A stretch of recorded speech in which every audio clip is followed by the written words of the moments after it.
Bonjour à vous, voici le nouveau outil Pilote Vente qui est testé d'une manière extraordinaire. Il fonctionne d'une manière extraordinaire avec pas mal de clients. Tout le monde est satisfait parce que grâce à cet outil, vous aurez une gestion 360 degrés qui couvre toute votre gestion commerciale à partir de vos devis et factures, les bons de livraison ainsi que le suivi de vos clients, de produits et surtout la gestion et le suivi de vos transactions commerciales. On commence a priori par l'élargissement de la vue grâce à ce bouton-là. Ainsi, vous aurez cette vue globale. C'est un tableau de bord qui résume toute votre activité. On passe maintenant à la table paramètres pour paramétrer notre activité. On peut dire au fait qu'on doit catégoriser nos clients comme particulier, distributeur. On peut faire ici grossiste, ainsi de suite pour le type de produit, la catégorie et les statuts qui sont par défaut, c'est les statuts recommandés dans les normes de la gestion commerciale. Pareil pour les motifs de mouvement de stock, on peut faire ici par exemple un motif qui s'appelle retour client. Ça va de soi qu'ici, on peut paramétrer le délai de paiement que vous accordez à votre client à partir du moment de la délivrance de votre devis ou facture. On passe maintenant à la création d'un nouveau produit, par exemple. On vient ici et on va faire ajouter un produit. Donc, je vais l'appeler produit numéro 1, par exemple, pour un type 1, pour une catégorie qui sont déjà paramétrables. Et je donne un seuil d'alerte. Par exemple, si mon produit atteint le chiffre 100 en stock, le nombre 100, donc je dois déclencher une alerte. Ici, j'ai déjà paramétré les catégories dans la table de paramétrage qui sont affichées ici.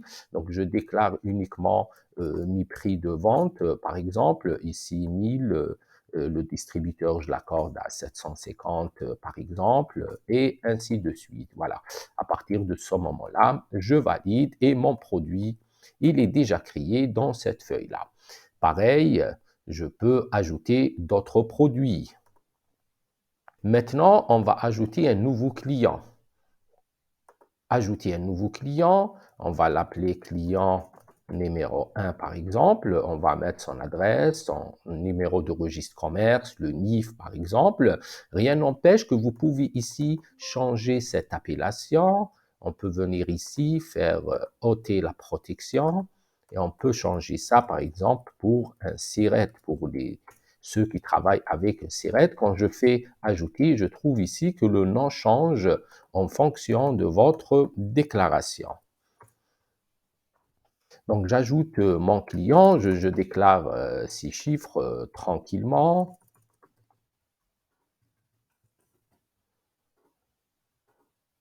Je déclare sa catégorie comme un distributeur et je fais son adresse de livraison.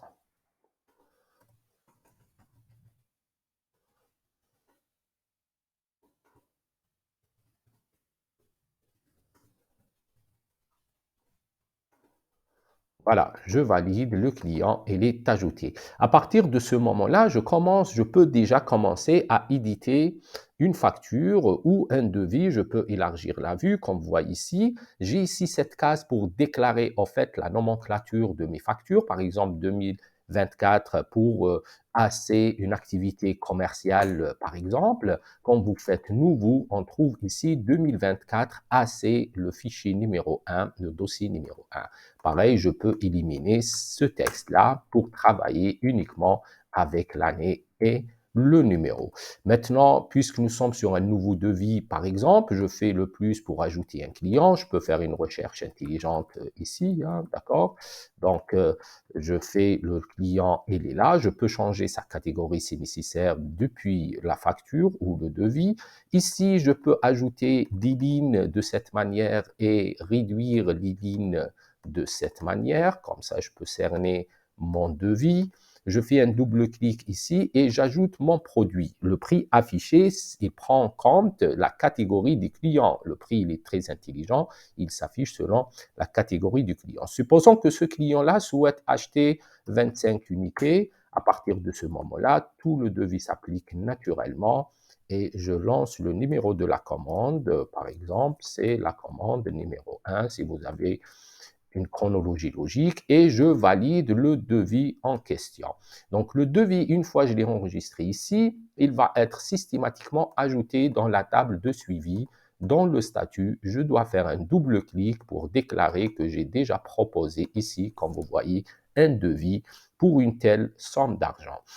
Si demain le client m'appelle et il me demande une livraison de ce produit-là, je peux faire tout simplement soit un nouveau, s'il s'agit d'un autre client, une nouvelle livraison qui n'a jamais existé dans mon dossier. Par contre, puisque ce dossier-là, il existe comme le numéro 1, donc je dois tout simplement le rappeler. Donc je clique sur rappel et je fais appel à ce dossier-là. Le dossier déjà existant, il était comme un devis. Le client souhaite conclure cette transaction par une livraison. Donc, je fais appel à ce dossier-là et voilà comment le bon de livraison s'affiche automatiquement. Vous pouvez le valoriser en TTC, vous pouvez le valoriser en acheté, comme vous pouvez mettre sans prix. Comme ça, le prix ne sera pas affiché. Et voilà le bon de livraison très bien conçu, très bien réfléchi. À partir de ce moment-là, je peux le convertir en PDF, l'enregistrer en mémoire, c'est très important. Et hop, on livre notre produit. Une fois livré, je change le statut ici comme livré. Ainsi, je peux savoir que cette livraison, elle est réalisée. Voici le bon de livraison. On peut même, la date du BL, on peut même ajouter une date de livraison, par exemple, pour le suivi. À partir de ce moment-là, si demain le client m'appelle pour le même dossier, il me demande une facture, je passe à la feuille devis facture et je dois convertir tout simplement. Ici, je fais pas nouveau parce que nouveau, j'appelle toujours un nouveau dossier, mais je fais rappeler mon client, mon dossier qui était déjà en mode de devis. Je fais un double clic et les informations s'affichent automatiquement. Elles sont là et je fais tout simplement convertir. Et voilà, il est converti en facture. Je valide l'opération. À partir de ce moment-là, elle est dans la table suivie déclarée comme facture. Je change tout simplement le statut en facturé. Voilà. Une fois le paiement réalisé, supposons que la date de paiement ici, le client vous paye sur la transaction, à partir de ce moment-là, vous pouvez changer le statut vers terminé, c'est-à-dire l'argent reçu, et vous avez encaissé le dossier en question. À partir de ce moment-là, le dossier il est terminé. C'est grâce à cette mécanique intelligente que vous pouvez suivre vos transactions tranquillement. Maintenant, effectivement, vous pouvez imaginer un ensemble de dossiers qu'on peut créer ici. Ça va de soi qu'il y aura plusieurs logiques de dossiers. Voilà, on peut voir ici qu'on peut imaginer plusieurs dossiers avec un ordre chronologique, avec les différents statuts et des différents clients. Ça peut être un même client qui figure plusieurs fois et comme ça, vous pouvez tranquillement filtrer votre activité selon le statut. Par exemple, tout ce qui est facturé, en fait, vous devez encaisser votre argent. Donc, ces deux dossiers-là vous devez instaurer un recouvrement pour ces deux clients. Par contre, tout ce qui est proposé, c'est des clients prospects. Vous devez les relancer pour voir est-ce qu'elles sont toujours intéressés ou non. Donc, en fait, vous aurez cette possibilité de jouer avec le filtre pour tranquillement cerner votre activité. On revient par la suite à la table de pilotage de l'activité. Donc, une fois les actions réalisées, j'actualise et je vois ici que, en fonction de mes prévisions, je peux suivre mes prévisions par rapport à mes ventes d'une manière à ce que je peux suivre tranquillement l'évolution de mon activité afin de bien ajuster et maîtriser mon business.